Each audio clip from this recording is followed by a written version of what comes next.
Hey everybody, Gabe here. Welcome back to another episode of the Building Your Band virtual staffing series for solopreneurs. Now, we've talked about all kinds of things. Now we're at the point of onboarding your rockstar.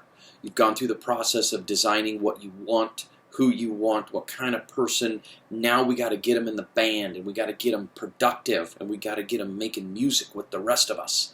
And so this video is meant to share with you 5 steps to get you onboarding that new rock star in a very smooth way so that you can, frankly, avoid some of the mistakes that I've made throughout time to make sure that this goes really well for you. So step number 1 is you got to have basically a why. What do you mean why? Why? They need to understand what the heck they're doing, but they need to understand why they're doing what they're doing. So you need to share your vision. The next thing you're going to do is you're going to talk about what. What are they going to do? Then you're going to talk about how they're going to do it. And then you're going to have when this needs to be done, which comes down to expectations. And then the other piece of the puzzle is you're going to have to wait. You're going to have to exercise some patience. So I'm going to go through those and talk about those as I go. I will tell you this. I recently went through this. I added a Rockstar virtual executive assistant to my team back in September of 2020. So I just went through all of this process with bringing somebody on. And as I was going through it, I was taking notes going, all right, what could I have done better here? What could I have done better?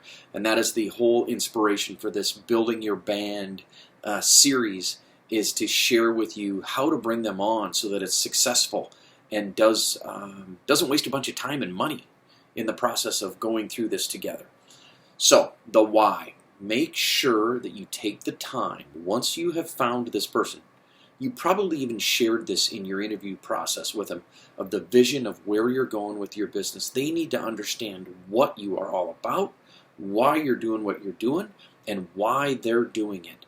What I found over the course of my 49 short years on this earth is people are happy to buy into something if you can give them a reason to. And people want to be part of something.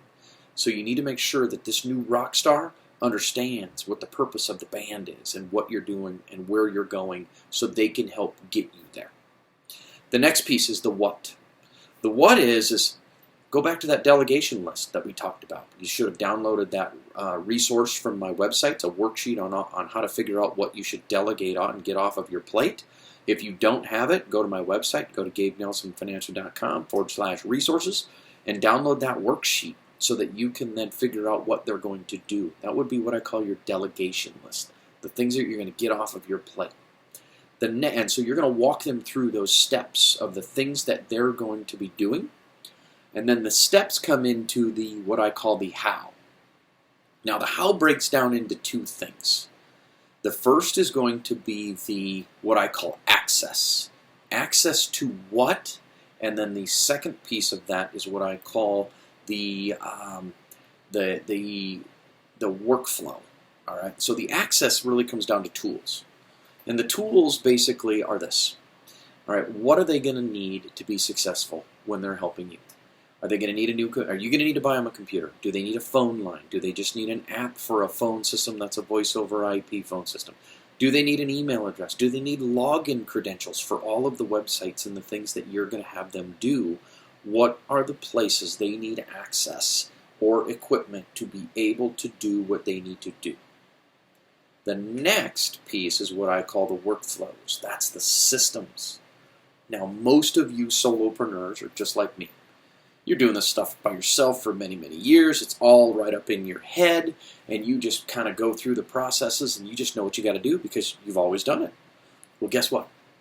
Part of delegating and getting this stuff to be productive is to get that stuff out of your head, onto paper, into a workflow, so that your rockstar has a pattern to follow. Or, if you want to use the rock band analogy, a sheet music to follow. They got to follow the notes so that they can then figure out where they're going. And they can actually tweak it and go into a little solo or whatever they need to do along the way, but they need something to follow. It became really clear to me when I brought on my virtual assistant here a couple years ago. And I was like, holy crap, I got to systemize everything. And so I started to do that and got really pretty good at delegating everything off and had systems in place. But this past summer in 2020, I brought my 16-year-old daughter in. And I had her work for me a couple hours a day as well. What I found right then and there was I needed to systemize everything even more. It's nothing like your 16-year-old daughter looking at you like, come on, Dad, you got to tell me how to do this stuff. I can't do it. Where your virtual assistant who might be in another city may not look at you like that, like you're a dummy, but your 16-year-old daughter will definitely look at you like you're a dummy. So therefore, you want to make sure you systemize everything out so they have something to follow. Once that happens, it's amazing how they can take the ball and run, especially when you have rock stars. The next piece is the when. That's where you've got to, now that you've basically given them a list of things they're going to do, they have access to what they're going to do, they have systems to follow, they need to know what the expectations are for them to get that stuff done. And so you need to make sure you're communicating the expectations for each of those things so that they know what they've got to do when. The other little tip that I would give you is I would ask them, how do they learn? How do you learn when you are trying to do something? We're trying to pick something new up. Do they need videos? Do they need checklists? Do they need to come back and ask a million questions? How do they learn? And so that you know how best to manage them and lead them and give them the best opportunity to be successful is what you're going to want to make sure you do. The last thing is what I call wait, and that is patience. You've got to have patience. And the other piece of the puzzle that comes with waiting is you've got to communicate. Now, I had an opportunity to present for a group of financial advisors on how I had basically adopted virtual staffing and been quite successful with delegating things off. And I basically took the moment before, took the time before the presentation to reach out to my virtual assistant and say, all right, Vicki, help me understand what it is that's making our relationship so successful. Why is this working so well? I think I know why, but I want to hear from you. And what her answer was we communicate all the time. We are constantly in communication. We use our CRM as our hub. And that CRM being the hub is where everything is documented that it's getting done. That's where all the systems are. That's where the tasks are. That's where everything is in place. But we're constantly communicating all day long via the CRM, via a instant messaging. It's kind of like a Slack that's built into our CRM.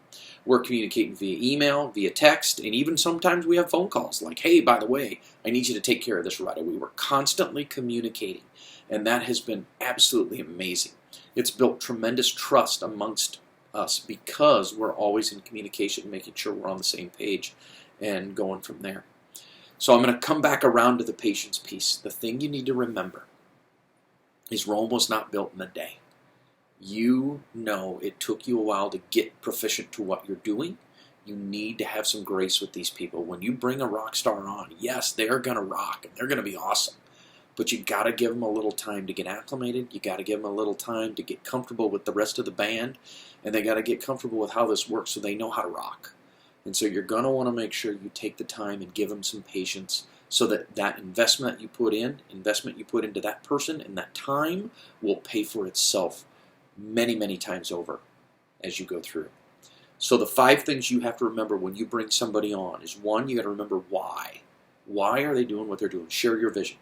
2, what are they going to do? Give them the delegation list, the task list they're going to do. How? How do they access the information? How do they do the stuff? Basically, you have to systemize. The next is the when. What are the expectations to get this stuff done? And the last one is wait, be patient, and give them the opportunity to rise up and rock on stage. Now, I've created an outline for this on how to put all this stuff together for you with your business. Go to my website, GabeNelsonFinancial.com/resources. You can find the information for this episode. There's also a podcast that I created that went right along with this information. That's Solopreneur Money, and you can go right to my website to pull that information off. There's also a pretty cool little button. It's called Start Here.